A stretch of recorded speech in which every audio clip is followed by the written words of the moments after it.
Hello, myself Lokesh Sahu. I am going to present a brief introduction to HTML5. So, these are the topics that I will cover here. What is HTML? What is the history behind it? Why HTML5 came in light? And the tags with new controls like as Canvas, SVG, video and audio, and the geolocation component, webcache and database, web workers, and then come let me tell what is HTML or definition of HTML. HTML stands for hypertext markup language. Let me tell the word by word definition of HTML. So what is text? Text is nothing but sequential form of character that yeah, that a human can understand, and hypertext is nothing but a text only, but it is having no constraint, means you can use some images, some videos also. And then come to markup. Markup is nothing but a sequence of character, and that you insert at certain place in a text or word processing file that can be displayed. That's why that's why we call it as text. So HTML is also a text based language. History of HTML is that in 1997 WWC has introduced HTML, hypertext markup language, and then in 2006 onwards WWC and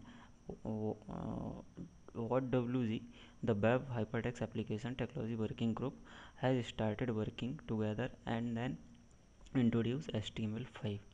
Then already HTML 4.0 exists, so why HTML5 came in light?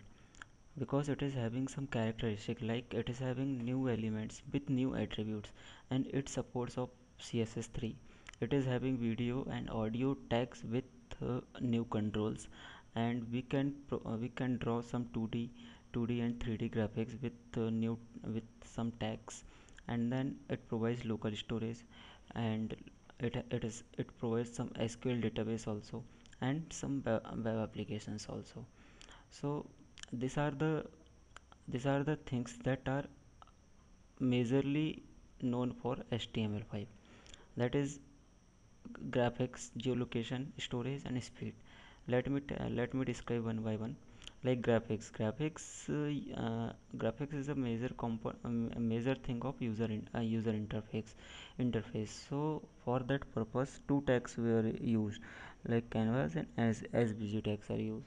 So according to application we can use geolocation is a component that is used for finding the location of user. Like in GPS system we have seen, we can wherever we are there we can find out that where right now where we are. And then storage it provides the local database on your machine, so wherever you require some things you can directly access. And speed is a major component in HTML5, because HTML5 having uh, characteristic that it is having web cache. I will tell later it. So for that in that we can store the pages locally. So whenever we want that we can render that page. We don't need to request from server, so directly, so automatically speed will be there. These are the things that I will discuss later, discuss one by one, like canvas, text and SVG, and video and geolocation application and database, and then web workers. So earlier we have seen that whenever we are seeing some web pages or mm, some online TV or like this, graphics were not that much interactive. So for that purpose they have observed that we can include some tags, and why that we can directly draw some images, we can manipulate colors, all these things. So for that purpose two tags were introduced, canvas and uh, SVG. This tags already in HTML also, but this tags came in HTML5 with some new attributes. So canvas tags is used for drawing the graphics, like you can draw some rectangle, circle, polygon, whatever you want you can draw. It is used for 2D drawing. and it is very useful for games and puzzles and some graphs, and many more applications are there. This is the example that I have done here. Like for drawing one rectangle, you need some width, some height, and then I have given one ID also. And then you can here you can use also some CSS or styles for rectangle. So this will be looking like this. So this type of graphics you can draw. And what is SVG? SVG stands for scalable vector graphics. It is also used for draw the graphics in the web. So what is the difference between Canvas and SVG? Both are used for drawing the graphics. So let me tell that Canvas is used for simple application or small application, whereas SVG used for a big application, and SVG provide a better user interface than Canvas tag. So then come to the advantage of using SVG. Like if you are using any if you are drawing any graphics and you are saving with .svg, then you can see, you can compare with other images like .jpg or .gif. It will clearly tell that how much clarity is there, means it will not distort the image. So that's why the advantage of svg is that it will not pixelized or distort the image. So this then come to video.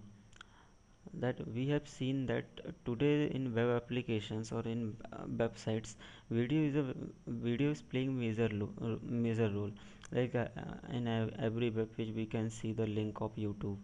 So in in earlier days, how to use videos or how to include videos in our web page, it is it is some more complicated. Like we have to use some plugins or some flash files for that. So for that purpose they have to use VML, Flash, some Silverlight. So they have in HTML5 they have introduced a video tag, and it is much simpler as image tag. And in video tag we can use some new controls. Like I will show you one example. Here I am using one I am using video tag, and I am defining width and height. And then control is a major attribute of video tag that were introduced in HTML5. So here control will tell us, like we have seen that whenever we are using any players that have some controls like play, mute, pause, stop. So whenever you are using controls equal to control, then automatically in your video file this all control will be come there. And autoplay equal to autoplay, so whenever you click on that video, directly it start playing. And you have to mention the source of your file. Movie.ogg is nothing but a video file. So here you can use video, and same as for audio tag also. And then come to third one, that is geolocation. That I told that we can find the location of user. Here suppose in my web application I want to use that the location of any user. I want to find the location of user. So I have to use this thing. So for that I have to take the permission of user, that he want to be visible or he want to be find the location of himself in website or not. So it is a very important thing in geolocation. So geolocation provide the here we can get the information via BiFi. Suppose we want to gather some information, so we can use BiFi. And the main attribute of geolocation is the manifest. It is a boolean boolean attribute, and it is used for suppose it is boolean. So if you are giving 1, then you are providing the permission to using the location.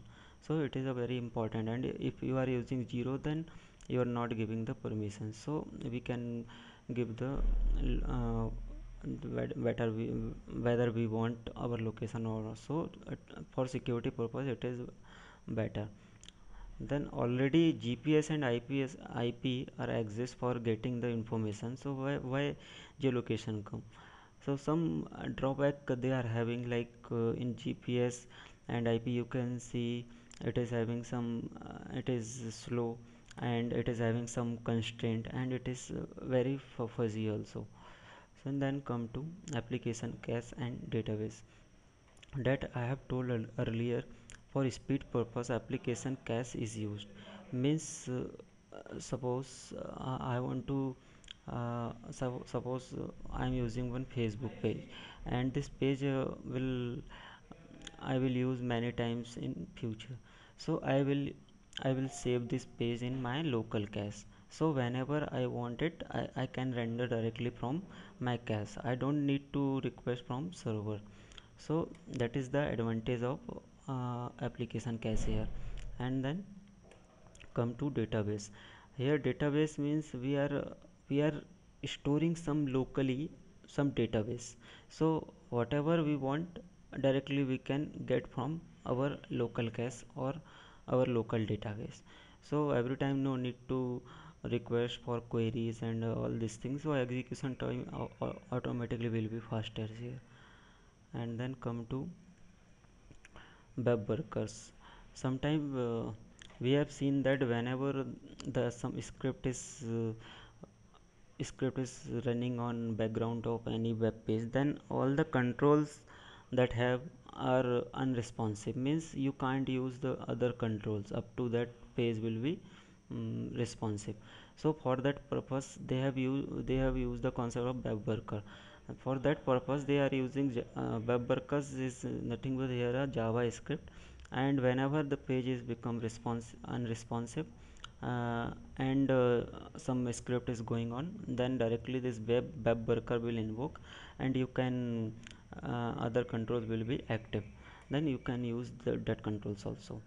So HTML5 supports via major browsers like Chrome, Firefox, Safari, Opera, but it is some constraint with Internet Explorer. Internet Explorer also working with HTML5, but something it won't work. So for more powerful application, you should have if you have more powerful application, then your web will be more powerful. So for that purpose HTML5 5 were introduced, or you can say the goal of HTML5 also. And the tagline for HTML5 is that a change to do thing differently, like we can see here. So these are the references that I have used here, like Google and W3 schools and HTML tutorials and some more. So and then thank you.